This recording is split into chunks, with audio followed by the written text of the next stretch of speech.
দেশে গ্যাস আছে, আবার বিদেশ থেকেও গ্যাস কিনতে হয়। তারপরও রাজধানীর সিএনজি স্টেশনগুলোতে ঘন্টার পর ঘন্টা অপেক্ষা। প্রশ্ন উঠছে, সংকট কি গ্যাসের নাকি অব্যবস্থাপনার? আরও জানাচ্ছেন আদিত্য মামুন।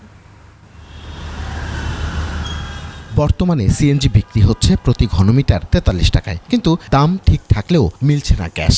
গত কয়েকদিন ধরে রাজধানীর অনেক স্টেশনেই দেখা যাচ্ছে দীর্ঘ সারি, চাপ কম, কোথাও আবার সাময়িকভাবে সরবরাহ বন্ধ।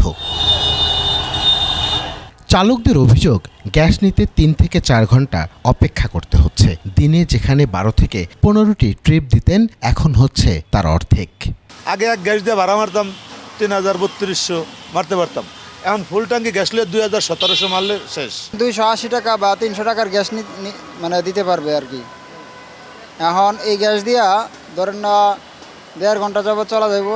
আয় কমছে, কিন্তু কিস্তি আর সংসারের খরচ কমছে না। এমন পরিস্থিতি থেকে মুক্তি চান তারা। গত বছর আমরা গ্যাস পাইছি, এভাবে তো হয় নাই, কমছে, কিন্তু এইভাবে আজকে দাম বাড়া, কালকে দেখবেন যে গ্যাসের কোনো অভাব নাই, তেলের মতো।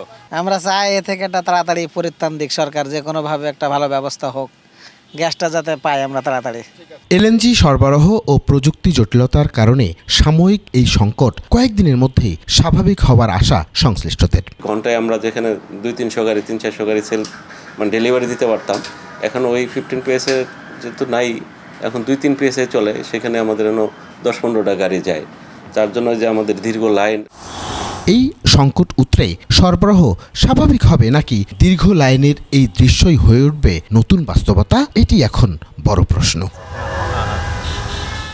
আদিত্য মামুন, 21 টেলিভিশন, ঢাকা।